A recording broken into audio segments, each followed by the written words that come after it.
Bonjour. Bonjour. Je viens te voir parce que tu es une de mes références, assistante maternelle. Ah, je t'apprends quelque chose.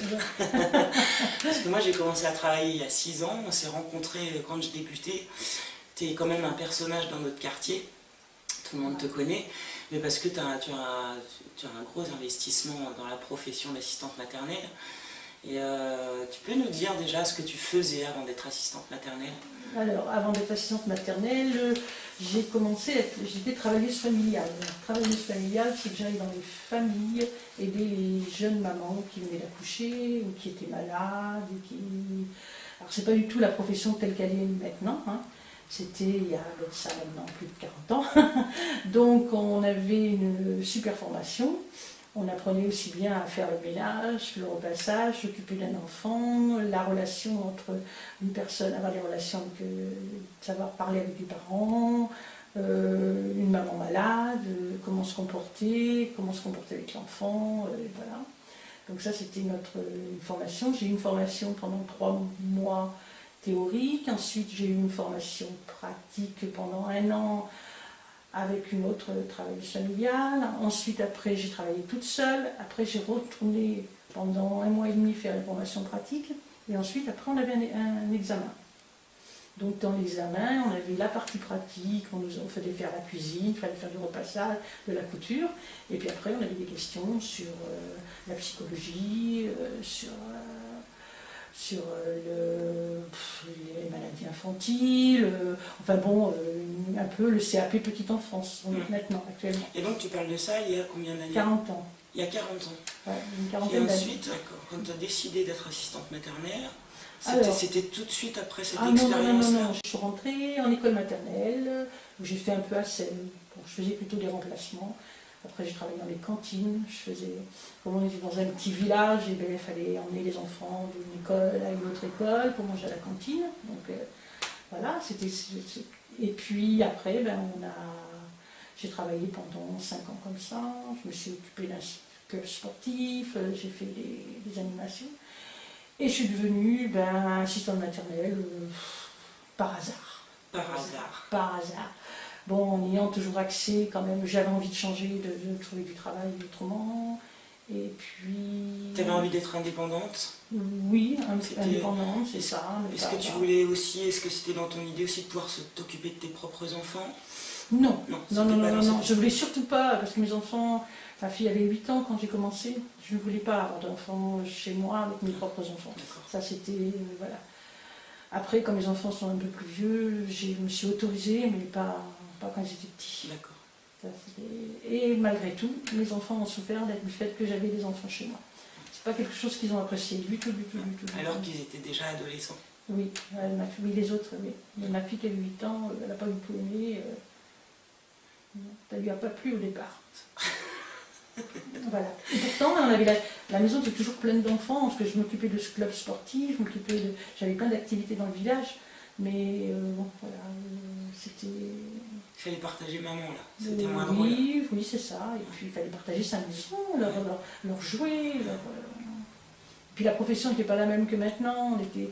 C'était vraiment la vie familiale. Hein. C'est-à-dire que les enfants qui venaient à la maison, qu'on gardait, partageaient tout. Hein. Il n'y avait pas un endroit pour eux, il n'y avait pas... Non, ils vivaient... C'était pas du tout... Le métier s'est transformé quand même. Hein. Et donc, ça fait combien de temps que tu as été assistante maternelle? Combien d'années? 19 ans. 19 ans. On a le droit de dire que tu es à la retraite aujourd'hui? Voilà, tout fait. Très contente d'être à la retraite. Oui, parce qu'il y a aussi quelque chose qui est caractéristique chez toi, c'est que tu as été très investie dans ton métier d'assistante maternelle, mais tu as aussi fait d'autres choses de ta vie. Ah bah oui. Tu as eu aussi d'autres occupations, d'autres passions, et tu n'as pas tout misé sur ton métier. Ah non, pas du tout. Voilà. Et moi, je trouve que c'est une richesse de pouvoir aussi vivre autre chose qu'une vie d'assistante maternelle à côté. Oui, moi j'ai eu une vie à côté, je me suis occupée, je suis une militante, en plus j'ai travaillé dans un club de quartier, je me suis investie dans le syndicat des assistantes maternelles, et je me suis investie dans le syndicat de main. Oui, beaucoup. C'est pour ça que tu es une référence dans le quartier aussi, parce oui, qu'on sait que tu sais tout. Hein. Voilà, au niveau, c'est vrai qu'au niveau juridique, au niveau Ouais. des lois, au niveau du métier, voilà. Alors ça, je l'ai fait au moment où il y a eu la convention collective des assistantes maternelles. Ouais. C'est-à-dire qu'en 2006, quand la convention est sortie, je me suis dit, là, il faut faire quelque chose. Parce qu'auparavant, je faisais partie d'une association qui était très bien, mais j'étais bon enfant quand même. Et je trouvais que ce métier n'avait pas assez de normes juridiques. Et c'est vrai qu'ensuite, quand il y a eu la convention collective, là, il y a eu un clash dans moi, et je me suis dit, c'est là qu'il faut que j'aille, et qu'il faut que le métier prenne un autre tournant au niveau du professionnalisme surtout. Ouais. Parce que bon, il faut reconnaître qu'au départ, on était payé n'importe comment, à l'heure, il n'y avait pas de normes. Bon, il y avait des parents qui payaient pour, on n'était pas toujours bien déclarés. Donc tu as été à la naissance de cette convention, à la construction de la convention. Oui, voilà, moi j'ai pas connu le SPAMAF qui est signataire de la convention collective, dont j'en fais partie, mais c'est juste après. Après, au départ, on ne savait pas trop, on a fait des bêtises, mais bon, après... C'était en construction. C'était en construction, donc il a fallu se former, puis comprendre, mettre des mots derrière les mots, parce que les formes d'une convention, c'est pas toujours facile de lire derrière ce qu'il y a. Donc ça a été formateur pour toi? Ah ben tout à fait, parce que ça m'a obligée à chercher, après à m'intéresser aux lois, etc. Et si je continue sur ma logique de formation ou d'auto-formation, qu'est-ce qui a participé à toute ta formation d'assistante maternelle? Si tu avais un bilan à faire sur ta carrière d'assistante maternelle, qu'est-ce qui a participé à ton auto-formation? Déjà, au niveau juridique, chercher la loi, donc ça m'a obligée à lire, Bon, c'est vrai qu'avec l'outil internet, après, ça a été quand même plus facile, mais je pense que ma vie de militante aussi m'a fait que j'ai lu, j'ai essayé de rencontrer des gens, j'ai été à des conférences, je suis allée sur Paris 2-3 fois, faire des conférences, écouter des gens qui m'ont ouvert sur autre chose, puis après les questions des adhérentes aussi. Puis les questions, j'ai commencé à répondre, à tenir des permanences téléphoniques, ce qui faisait que quand j'avais une question que je ne savais pas, j'interrogeais d'autres personnes, et ça c'est très formateur. C'est-à-dire répondre aux autres, chercher le pourquoi du comment. En plus, après, dans le quartier, on avait monté avec une collègue un peu un prémisse de rame, ce qui faisait que comme j'étais la plus ancienne, les collègues me posaient des questions, il fallait chercher. Et que, oui, parce que les rames n'existaient pas. Non, on n'avait pas de relais. Alors les relais, ils ont à peu près peut-être une dizaine d'années, mais nous, il n'y en avait pas. Donc comment vous vous regroupiez, comment vous Alors nous, on avait monté, en souvenir de ce que j'avais vécu dans le petit village où j'habitais, on avait eu des rencontres entre les assistantes maternelles, et là, avec une assistante sociale et puis une éducatrice jeune enfant, on faisait des réunions, et on discutait un thème, et puis ça, c'est ce que tu as vécu dans ton petit village. Alors ça, c'est ce que j'ai vécu dans le petit village. C'était très intéressant, parce que c'était complètement, pas du tout, il n'y avait pas de normes, c'était pas la peine. Le matin, on se retrouvait, pendant que l'éducatrice s'occupait des petits, on se retrouvait, nous on allait dans une autre salle et on prenait un thème. Alors on avait pris, j'en ai un qui m'avait frappé parce qu'on a discuté énormément sur le décès, comment appréhender la mort d'un enfant, la mort d'un adulte, comment le présenter à l'enfant, et puis même nous, comment on le vivait. Parce qu'il y avait beaucoup, on discutait bien du métier, mais on discutait de nous-mêmes aussi par rapport notre personne n'était pas oubliée, on n'était pas caché derrière notre profession. Ça, c'est important aussi, parce que c'est vrai que moi, je sais que personnellement, j'avais vécu des choses dures, et ça m'a permis de les sortir et de pouvoir après être beaucoup plus libre pour pouvoir en parler. Donc ça, c'est intéressant. Ouais, ça, c'est intéressant. Et il n'y avait pas, on n'était pas obligé, c'était informel.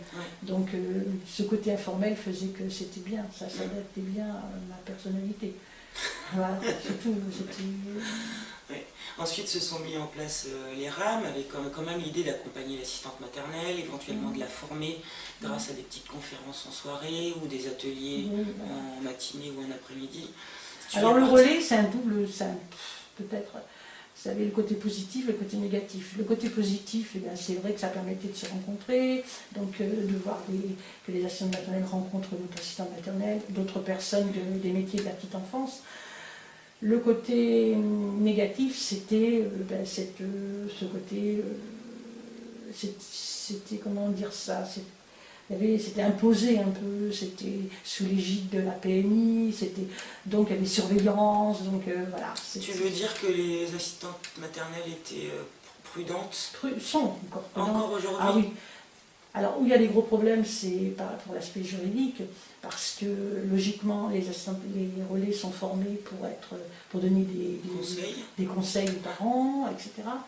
Mais sur les contrats, par exemple, et ce qu'il y a, c'est qu'un contrat, c'est entre deux personnes, et c'est pas avec le relais. Et ça, c'est assez compliqué. Parce que la lecture de la convention collective, il y a des personnes des relais qui ne sont pas toujours... Alors qu'il y a des endroits où, franchement, les relais sont partisans. C'est les parents, ils sont là pour les parents, ils ne sont pas là ils sont pour l'employeur, mais non pas pour la SMAT. Et c'est ça. Et ça, il y a des assistantes maternelles dans certaines régions qui le vivent très mal. On peut comprendre, parce qu'on impose des choses, par exemple, on va déposer un tarif, on va imposer par exemple les congés, des erreurs. Mais souvent c'est parce que c'est des erreurs. Des erreurs. Ils ne sont pas formés, une méconnaissance. Ils ne sont pas formés au niveau juridique. Mal formés. Puis de toute façon, comme les juristes, ils ne sont pas toujours d'accord, donc des fois c'est compliqué. Voilà. Et c'est très compliqué pour une assistante maternelle de se former à tout ça, d'avoir connaissance de tout ça, parce que il y a des... les lois changent. Ça change, chacune fait un peu à sa sauce, chaque rame aussi tient son discours. Alors qu'il suffirait de prendre la convention collective, tout simplement. Oui, ça c'est déjà une bonne base. Voilà, parce que ça c'est une base. Et après c'est vrai aussi que les choses ont été modifiées parce qu'on était sur la loi du travail, après on nous a changé, on n'est plus sur le code du travail, on est sur une partie sur le code du travail, une partie sur le code de la famille. Ce qui fait qu'on a perdu beaucoup de droits quand même, parce que le code du travail nous protège, alors que le code de la famille n'est pas du tout protecteur. Tu as sûrement un avis sur la formation continue aujourd'hui, tu as sûrement un regard sur la formation continue. Alors la formation continue, je pense qu'elle est en train d'évoluer. Les choses s'arrangent, c'est moins bébête, faut dire, c'est pas pipi, popo, caca, c'est plus maintenant l'évolution des métiers, il y a plus peut-être de psychologie, il y a plus d'approche. Je pense que il y a une évolution qui est en train de se faire. Seule lacune, c'est qu'il faut que l'assistante maternelle se forme soit samedi, soit le soir, et le soir, moi je trouve que c'est difficile. Quand on a fait sa journée de boulot, on n'a pas du tout. J'ai trouvé le temps pour que l'assistante maternelle se forme. Et ça devrait être... C'est encore un problème aujourd'hui. Ça, c'est un gros problème. Ouais. La formation continue et la formation des assistantes maternelles. Et alors, la formation propre assistante maternelle, elle n'est pas assez... Déjà, les assistantes maternelles ne sont pas formées à tout l'aspect juridique. Ça, elles n'ont aucune. Et ensuite, savoir conclure un contrat, savoir se positionner en tant que professionnel, savoir dire... par exemple, le service PMI impose aux assistantes maternelles de savoir dire non aux parents. Mais c'est très compliqué de dire non à un employeur, c'est lui qui vous paye. Donc moi je veux bien, mais si l'employeur décide de venir chercher son enfant à 14h, même si la PMI veut que les enfants fassent la sieste, l'assistante maternelle est coincée entre les deux. Donc d'un côté, le parent va dire non, moi je veux pas, et de l'autre côté, la PMI va dire vous êtes une mauvaise professionnelle parce que vous réveillez l'enfant. Donc il faudrait que les services PMI se positionnent par rapport à ça. Et puis que l'assistante maternelle aussi apprenne ce fameux positionnement professionnel. Ça doit faire partie de la formation aussi. Mais pour moi, c'est très difficile. Ah oui, c'est difficile. C'est difficile et ça s'apprend avec le temps. Oui, je suis d'accord. Avec le temps. Oui, l'expérience. L'expérience et tout. Et puis, parce que le regard de l'employeur, c'est pareil. Et de communiquer entre nous aussi. Ouais. Ça a son importance, moi, je trouve. Moi, je considère que je suis encore une jeune professionnelle, mais d'être rentrée dans ce monde, J'y ai été aidée parce que j'étais curieuse et que j'ai beaucoup discuté avec les... Oui, puis tu as un passé, Oui, il y a l'histoire professionnel aussi. Si une mais... assistante maternelle, une jeune assistante maternelle qui n'a pas d'expérience professionnelle, se positionner vis-à-vis d'un employeur, compliqué, oui, très compliqué. mais par contre, d'être en relation rapidement avec ses collègues, on apprend aussi à dire, bah, tiens, un tel elle fait comme ça, bah, tiens, elle a telle astuce. C'est pour ça que la formation initiale, elle devrait être beaucoup sur ce côté. Bon, je veux bien le CAP petite enfance, comment savoir faire un biberon, comment changer un enfant, ok, sur cet aspect-là, je veux bien, mais tout le côté relationnel devrait être beaucoup plus mis en place. Et puis le côté aussi pratique, juridique, savoir construire un contrat, savoir ce que c'est que des congés, savoir ce que c'est que d'avoir aidé les parents employeurs dans son rôle d'employeur. Ça aussi, c'est... Il y a du boulot encore. Alors là, il y a énormément de boulot. Ça bouge? Tu sens que ça bouge? Dans les sphères? Dans les hautes sphères? Non, pas dans les... Est-ce que le changement peut venir de la base, de nous? Ah oui, moi je pense que tout viendra des assistantes maternelles. Comment elles veulent voir leur métier évoluer. C'est pas là-haut que ça va... Ou alors, ça sera là-haut, ça sera avec des normes. Et ça sera beaucoup compliqué, oui, parce que le côté un peu libre, ça sera fini. Donc, on peut dire, bougeons-nous. Oui, et puis faire attention à ce qu'on fait. Et elles nous demandent aussi, faire attention à nos demandes. À nos demandes? Ouais, parce que... Nos demandes d'agrément, tu veux dire? Non, faire attention à nos demandes, ce qu'on veut dans le métier, comment on veut voir le métier évoluer. Moi, je pense que... Bon, c'est vrai qu'en ce moment, il y a beaucoup de maisons d'assistants maternels. Je pense que c'est une bonne évolution, mais attention à l'aspect juridique, à l'aspect assurance, à l'aspect... N'allons pas trop vite en même temps. Voilà, ne pas aller trop vite, positionner les choses, et puis faire attention aussi, parce que une MAM, c'est une petite collectivité. Et là, apprendre à travailler ensemble, c'est très compliqué. Puis ça répond aussi à toutes ces assistantes maternelles qui se sentent isolées. Oui. On n'en souffre pas toutes. Alors il y a les assistantes maternelles qui se sentent isolées, et puis il y a aussi le parent employeur qui fait beaucoup moins confiance qu'avant. Avant, il y avait quand même, moi j'ai senti quand même ce sentiment de confiance qui se perd. Parce qu'avant, l'employeur, maintenant il demande des choses qui ne sont plus réalistes.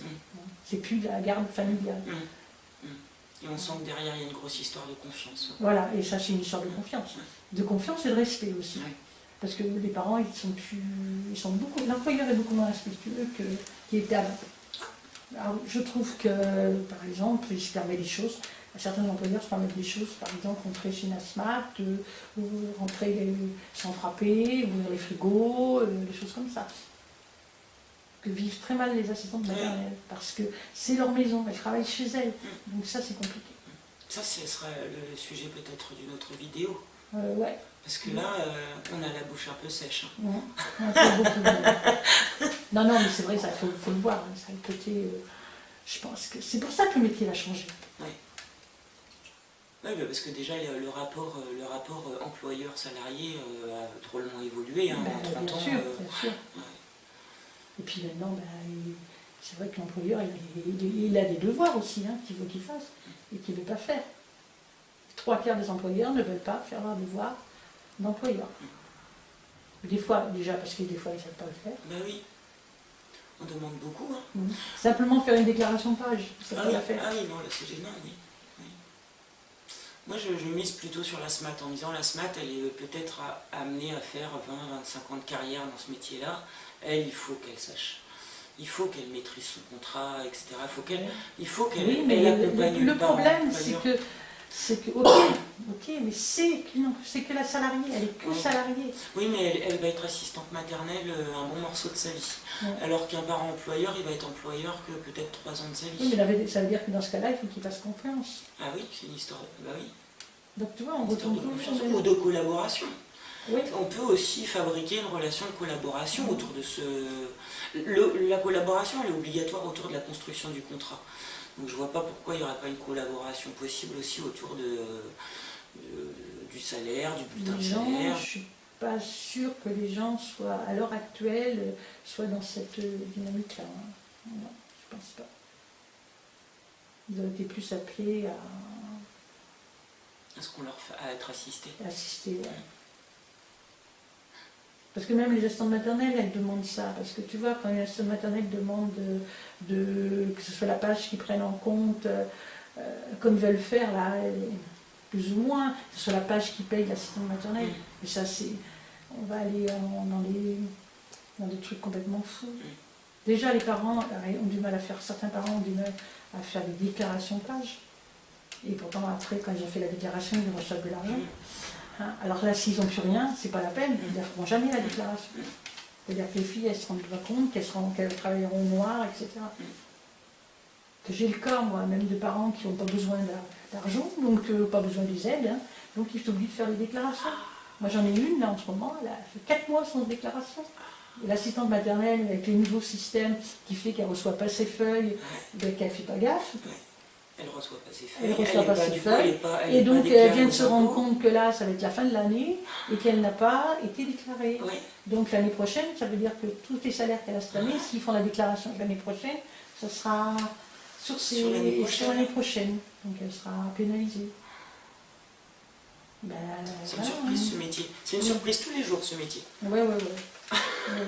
Bon, alors toi, tu vois des côtés sombres, c'est ça. C'est que toi, tu quand même, en étant au syndicat, en étant au CCPD... Je trouve que ça évolue pas dans le bon sens. Ouais, voilà. C'est pas une histoire sombre, c'est pas de voir les côtés sombres, c'est de voir que ça évolue pas dans le bon sens, quand même.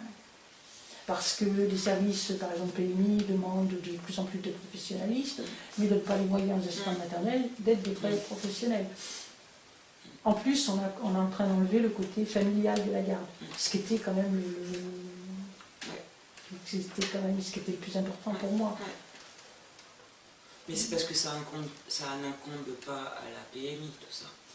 La PMI, je crois qu'on leur a collé une mission, c'était de suivre les asthmates. Elles ont appliqué le suivi des asthmates. C'est ça. Enfin, le suivi, l'agrément. Mais la sécurité de l'enfant, en fin de compte. Ah, et puis, on leur a sans le collé côté, ça. voilà, sans côté. Et puis derrière, tout ce on qui pas va dans derrière... La PMI n'a pas à faire le professionnalisme des enfants, donc ça serait un autre... Bah oui, il faut que ce soit un autre organisme. Un autre organisme qui fasse ça. Ah oui. Parce que bon... parce que c'est pas un CAP les petits enfants, c'est très bien, mais ce n'est pas...